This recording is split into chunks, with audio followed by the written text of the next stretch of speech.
Aujourd'hui, on va parcourir les différentes avancées dans le domaine de l'IA qu'il y a eu au cours de la semaine, les gars. Let's go! Salut chers amis, bienvenue sur la chaîne DoZitTech. Ici on parle IA. Si t'es intéressé par le sujet, n'oublie pas de t'abonner et d'activer la cloche de notification pour être au courant à chaque fois qu'on poste une vidéo. Et n'oublie pas aussi de t'abonner à notre newsletter si tu veux avoir des cheat codes sur les derniers outils IA les plus en vogue en ce moment. Aujourd'hui, on va parcourir un peu l'actualité IA et surtout, on va découvrir les différentes avancées qu'il y a eu dans le monde de l'intelligence artificielle. Ensuite, sur mon écran. Alors déjà, dans un premier temps, on va aller sur V0Dev. Je l'avais déjà présenté dans une vidéo, un short que j'avais eu à faire sur la chaîne et sur notre compte Instagram. Et d'ailleurs, n'hésitez pas à aller vous abonner sur notre compte Instagram. Il y a pas mal de pépites. Donc là, on a le screenshot to code qui est désormais disponible sur V0Dev. V0Dev, c'est cette plateforme qui vous permet tout simplement de générer des interfaces ainsi que leur code derrière. Donc, vous screenshotez tout simplement la page désormais avec cette fonctionnalité et derrière, il vous génère en quelques minutes la page ainsi que le code. Donc, gain de temps énorme pour les développeurs, comme je l'avais mentionné dans la vidéo où je présentais donc le screenshot to code parce que c'est quasiment cette fonctionnalité qui est reproduite ici sur V0Dev. Donc, n'hésitez pas à y faire un tour. Vous screenshotez, vous envoyez donc la page que vous souhaitez cloner, la page dont vous voulez récupérer le code source tout simplement et lui se chargera tout simplement derrière de vous générer le code que vous allez pouvoir intégrer dans votre projet. Ça, c'est un game changer pour les développeurs. Deuxième outil que j'ai trouvé assez intéressant, c'est le Gemini Playground. Le Gemini Playground, c'est cette plateforme, ce formulaire qui va vous permettre en quelque sorte de pouvoir tester Gemini. Vous savez qu'il y a quelques semaines de cela, Gemini est sorti. Il y a eu plein de polémiques autour de Gemini. Ouais, voilà, les vidéos démos étaient fake, entre autres, voilà. Mais cela n'enlève pas la toute puissance de Gemini. Donc, vous pouvez désormais accéder à Gemini grâce à cette plateforme. Vous savez que Gemini n'est pas encore disponible dans tous les pays. Voilà, il est uniquement disponible pour l'instant aux États-Unis, à l'intérieur de Bard, pour ceux qui ont Bard côté États-Unis, donc vous pouvez avoir accès à Gemini. Mais pour ceux qui sont dans les autres pays, c'est une alternative très intéressante. Alors c'est tout simple, hein, la plateforme. Vous venez sur Hugging Face, certainement que je vais vous laisser le lien en barre de description que vous allez tester. Donc vous allez donc sur Hugging Face, sur RoboFlow Gemini ici, et tout ce dont vous avez besoin pour pouvoir utiliser donc le Gemini Playground, c'est de votre clé Google API Key. Donc ils se sont inspirés un peu du Playground de OpenAI. Lorsque par exemple un nouveau modèle de langage sort, on peut le tester sur le Playground de OpenAI. Donc lui il a répliqué quasiment le même concept. Vous mettez votre clé API ici, Google, et vous aurez littéralement accès à Gemini Pro. Et ça, c'est très intéressant. Et c'est un peu comme les plateformes qui proposent, par exemple, des expériences avec les modèles de langage de OpenAI ou les différents outils de OpenAI qui vous demandent votre clé API OpenAI. C'est le même concept ici.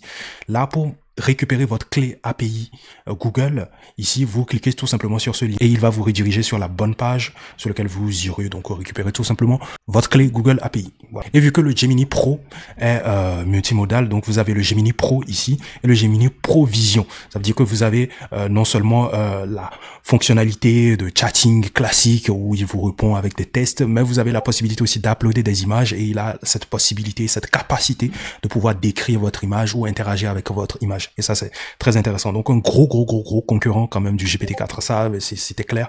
On a déjà vu même les benchmarks du Gemini, un modèle de langage surpuissant, puissant que le GPT-4. Je ferai bien évidemment très bientôt certainement une vidéo sur voilà Gemini où je teste Gemini et j'essaie de le comparer un peu au GPT-4. Ça arrive très bientôt sur la chaîne, donc n'hésitez pas à vous abonner sur la chaîne. Alors, une news super intéressante aussi au cours de cette semaine, il s'agit d'Instagram. Donc, n'hésitez pas à nous suivre du côté d'Instagram parce qu'il y a des nouveautés aussi IA sur Instagram. Donc, Instagram a intégré donc des fonctionnalités d'IA générative en son sein. Donc désormais, lorsque vous voulez donc faire une story par exemple, vous aurez donc une fonctionnalité qui va vous permettre tout simplement d'enlever votre background, le background de votre image et de la remplacer par un autre background que vous allez générer via un prompt.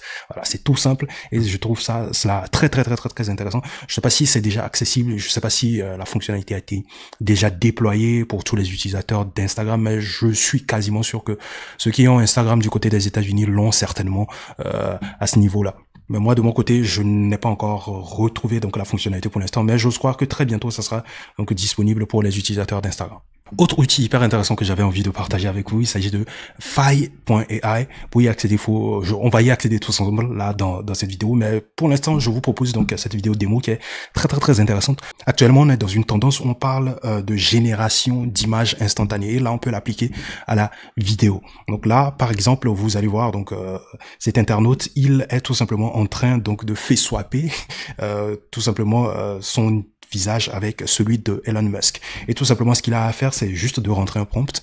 Le prompt va derrière générer donc le visage de Elon Musk derrière et swapper le visage avec son visage sur la caméra. Ça, c'est très, très intéressant. C'est un outil très intéressant que vous pouvez utiliser pour planquer vos amis, par exemple. Hein. Super, super intéressant comme outil. Donc, comment y accéder? On va y accéder ensemble. Donc, comme je vous l'avais dit, pour y accéder, je ne vais pas activer ma webcam là maintenant. Pour y accéder, il faut aller sur fal.ai/caméra. Donc là, vous aurez donc ainsi donc un petit champ pour entrer tout simplement le visage que vous voulez générer, le visage avec lequel vous voulez swapper tout simplement. Donc vous aurez à activer certainement votre webcam et puis ensuite vous pourrez faire une vidéo, enregistrer une vidéo par exemple. Et je pense que cet outil va amplifier de plus en plus le deepfake. Je ne sais pas ce que vous en pensez, mais n'hésitez pas à me dire ce que vous en pensez en commentaire. N'hésitez pas à y faire un tour et à me faire aussi des feedbacks aussi en commentaire par rapport à cet outil.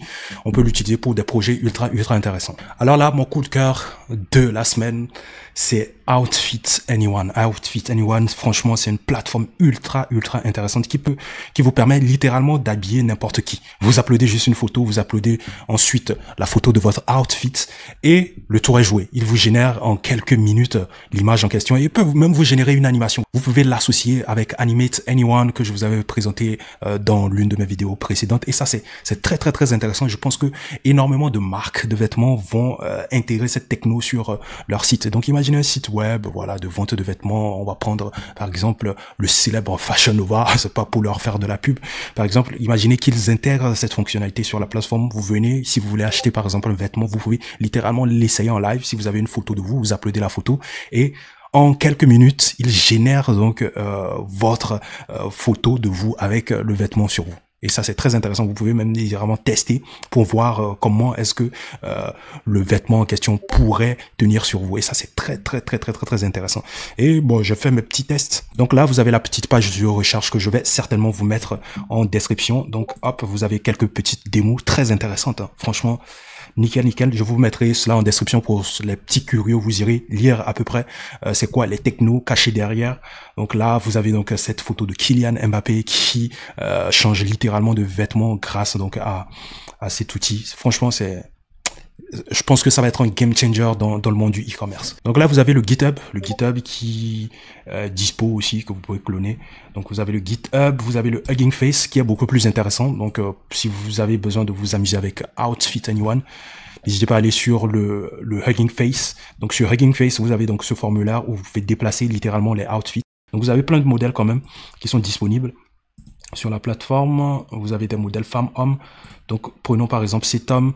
Je pense que le serveur est un peu busy en ce moment du côté de Hugging Face. Donc, je ne pense pas que mon test va forcément marcher. Donc là, ça va, c'est en train de passer.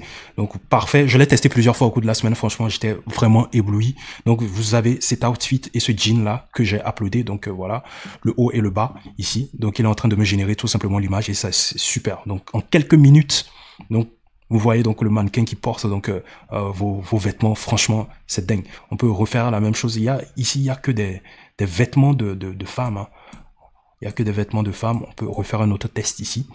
Hop, on upload cela. Et puis après, on va changer de pantalon. Hop, c'est en train d'uploader. Donc, on va prendre ces deux outfits là. On run. Et voilà.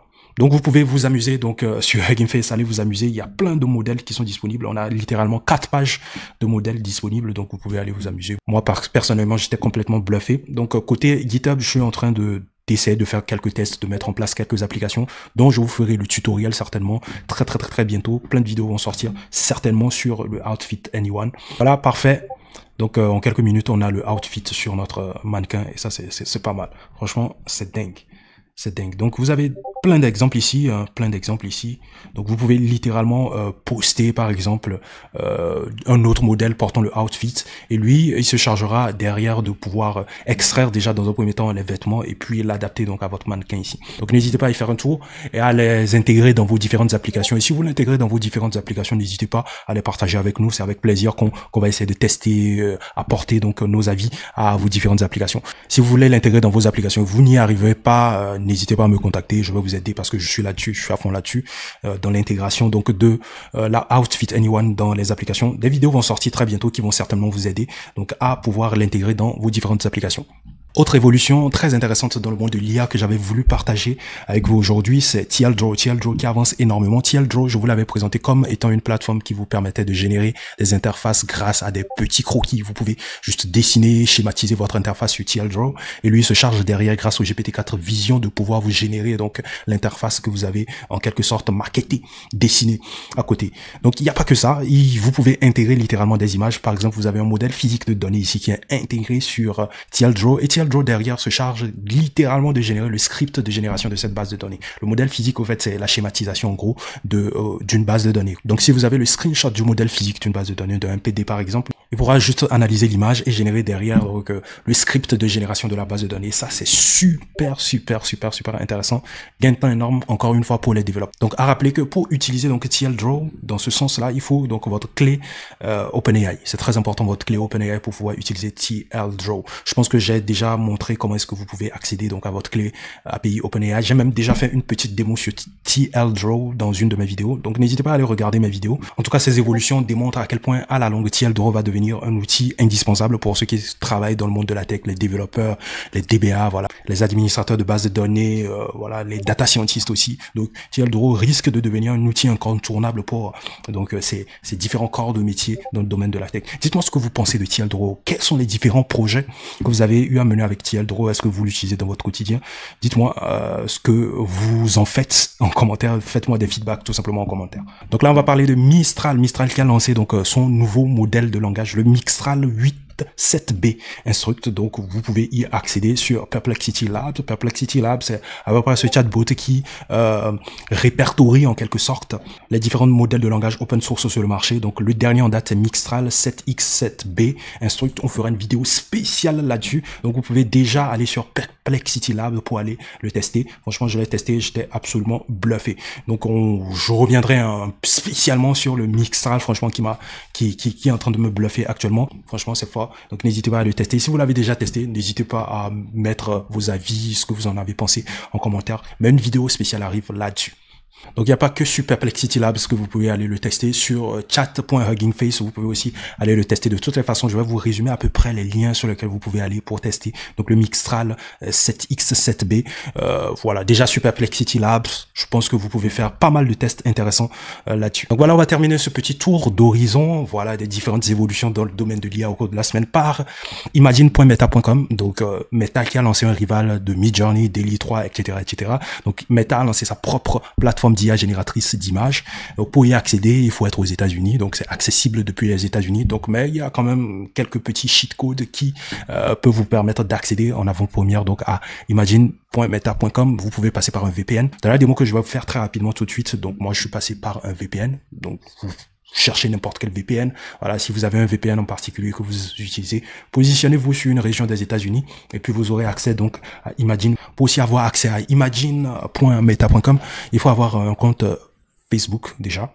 Et grâce à votre compte Facebook, vous aurez donc la possibilité de créer un compte Meta. Et une fois que vous avez votre compte Meta, je pense que le tour est joué.